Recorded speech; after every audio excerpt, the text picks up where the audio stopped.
안녕하세요. 함께 깊이 파고드는 시간입니다. 오늘은 특히 미국 경제학자 딘 베이커의 글이 눈에 띄었는데요. 네, 이 분석을 중심으로 이야기를 풀어가 보려고 합니다. 주제는 미국이 예를 들어 일본이나 한국에게 낮은 관세를 대가로 아주 거액의 대미 투자를 요구할 수 있다는 시나리오. 그리고 그에 대한 좀 비판적인 시각입니다. 이 베이커라는 경제학자가 왜 그런 주장을 하는지, 또 근거는 뭔지. 그래서 이게 결국 여러분께 어떤 의미가 있을지 그걸 좀 명확하게 이해하는 게 목표입니다. 딘 베이커, 이분이 경제정책연구센터 CEPR의 선임 경제학자인데 시작부터 상당히 표현이 강하더라고요. 일본과 한국이 이런 협상을 받아들이는 걸 그냥 어리석은 짓이다, 이렇게 딱 잘라 말했습니다. 왜 이렇게까지 세게 말하는 걸까요? 네, 그 부분이 사실 핵심인데요. 베이커의 분석을 보면 그 이유가 좀 명확해집니다. 구체적인 숫자를 가지고 이야기를 하거든요. 아, 숫자로요. 그럼 일본 사례부터 좀 볼까요? 네, 일본의 경우엔 가령 25% 관세를 15%로 낮춰주는 대가로 5,500억 달러, 그러니까 우리 돈으로 하면 770조 원 정도죠. 그 정도를 미국에 투자하는 상황을 가정합니다. 770조. 엄청난 금액인데요. 그렇죠. 그런데 작년에 일본이 미국에 수출한 금액이 1,480억 달러였어요.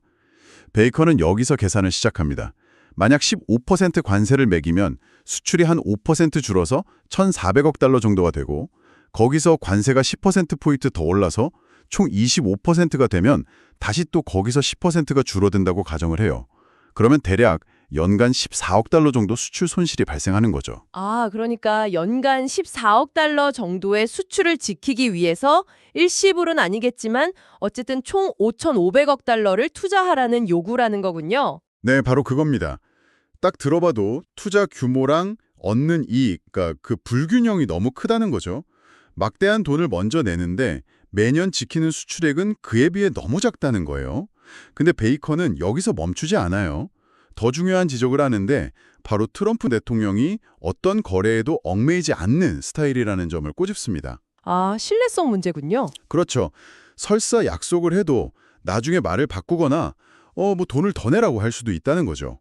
그러니까 5,500억 달러를 내고도 그 약속이 지켜진다는 보장이 있냐? 이 문제를 정면으로 제기하는 겁니다. 그렇군요.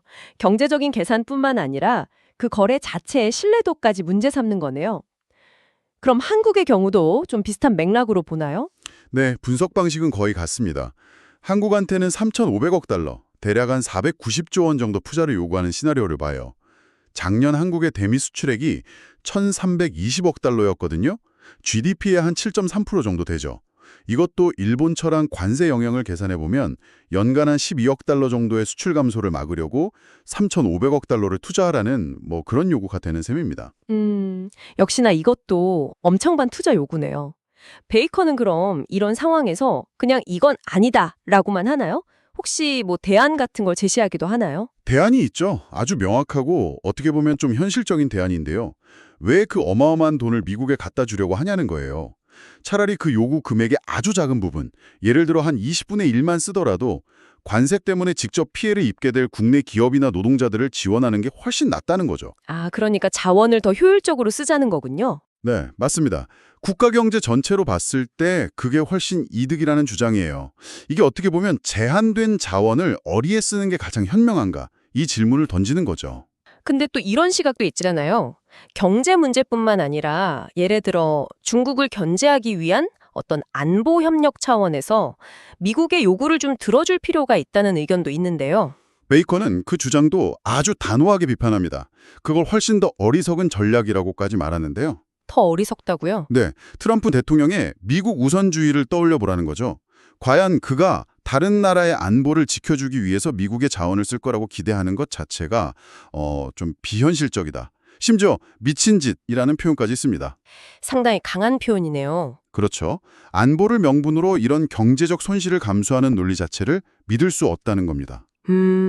베이커의 이런 분석은 최근 한국 내에서 나오는 일부 이야기들과도 좀 연결해서 생각해 볼 지점이 있겠네요. 예를 들면 미국에 투자한 한국 기업에서 노동자 인권 문제가 생기거나 하면서 대미 투자에 좀 더 신중해야 한다는 목소리도 나오고 있잖아요. 네, 그런 맥락과도 연결될 수 있겠죠. 자, 그럼 정리를 좀 해보겠습니다.